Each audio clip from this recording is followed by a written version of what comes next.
अच्छा जी, last class में हमने एक पैराग्राफ पढ़ा जिसका हमने कहा कि जी ये आईएफआरएस एस1 का हार्ट है, सही, दिल है आईएफआरएस एस1 का। आज की क्लास हम ये चेक करेंगे कि जिस दिल की कितनी हार्ट बीट्स हैं, ठीक है।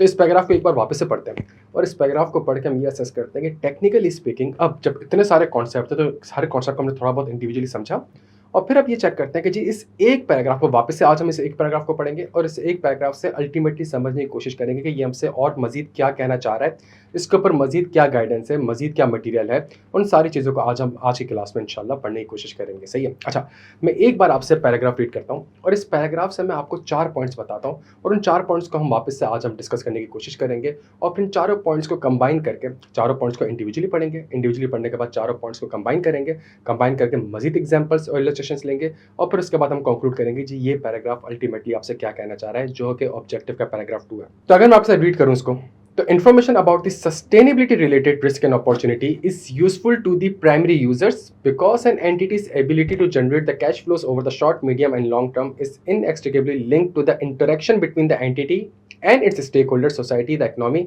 and the natural environment throughout the entity's value chain। सही है। सबसे पहला और इम्पॉर्टेंट वर्ड है यहाँ पे वैल्यू चेन, जिसको हम हाईलाइट कर लेते हैं, सही है। और इसको उठा के हम वैल्यू चेन को एक कोने में जाके पार्क कर लेते हैं, सही, एक अलग वर्किंग पेपर में उसको हम पार्क कर लेते हैं कि ये जो पैराग्राफ है इसमें सबसे पहले जो की वर्ड है वो है वैल्यू चेन का।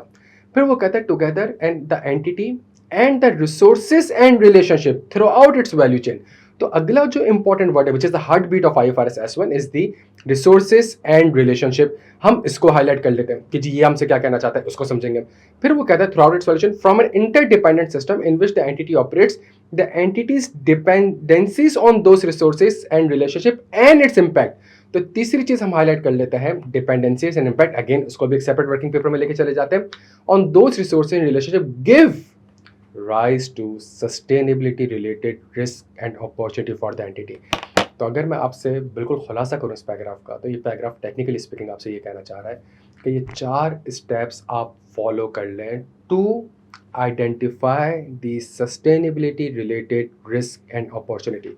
तो अगर पेपर में सवाल आए, इसका मतलब अगर ये 4 स्टेप्स हैं और जो कि आईएफआरएस एस1 आपसे कह रहा है, सही, अगर इसको गौर से देखें आप, तो आईएफआरएस एस1 का पैराग्राफ 2 आपसे कह रहा है कि जी ये जो पैराग्राफ है इसमें technically speaking you have to follow the 4 steps, सही है। You have to follow the 3 steps to identify the 4th one which is to identify the sustainability related risk and opportunity. इसका मतलब क्या भाई, इसका मतलब ये है कि अगर पेपर में सवाल आए sustainability related risk and opportunity को आइडेंटिफाई करें, तो मैं ये 4 स्टेप्स फॉलो कर लूंगा। मेरा पहला स्टेप होगा वैल्यू चेन का, मेरा दूसरा स्टेप होगा रिसोर्सेज एंड रिलेशनशिप का, मेरा तीसरा स्टेप होगा डिपेंडेंसीज एंड इम्पैक्ट का और मेरा चौथा स्टेप होगा sustainability related risk and opportunity. मैं आइडेंटिफाई करूंगा वो जो कि कंपनी के प्रोस्पेक्ट करेगा। अच्छा सर, क्या आईएफआरएस एस1 सिर्फ आइडेंटिफिकेशन का कहता है? नहीं भाई, एक चीज़ आइडेंटिफाई नहीं करनी होती, आइडेंटिफाई करने के बाद उसको डिस्क्लोज भी करनी होती है। तो पैराग्राफ 4 पढ़ो। The standard requires an entity to disclose information about all the sustainability related risk and opportunity that could reasonably expect to affect the entity's cash flow, its access to finance और cost of capital of the short, medium और long term for the purpose of the standard these is collective efforts. तो इसका मतलब है paragraph 3 जो आपसे है वो आपसे ये कह रहा है कि जी जो पैराग्राफ 2 में आपने sustainability related risk and opportunity को आइडेंटिफाई करा है, उनमें से उन sustainability related risk and opportunity को डिस्क्लोज करें। कैसे डिस्क्लोज करना है वो भी गाइडेंस देगा और उनको डिस्क्लोज करें जो वाकई में आपको इन्वेस्टर का लेंस, जो पुरानी क्लासेस याद आ रही है, इन्वेस्टर का लेंस। क्या मतलब इसका कि वो चीज जो कि आपके कैश फ्लोज को, कॉस्ट ऑफ फाइनेंस को, एक्सेस टू कैपिटल को हिट करेगा, उन चीजों को आपने डिस्क्लोज करना होगा over the short, medium and long term में। जिसका मतलब है आज क्लास में हमारा जो फोकस होगा वो फोकस होगा पैराग्राफ 2 के ऊपर। और पैराग्राफ 2 जो आपसे बात करता है, अगेन वो टेक्निकली स्पीकिंग आपको 4 स्टेप्स बताता है।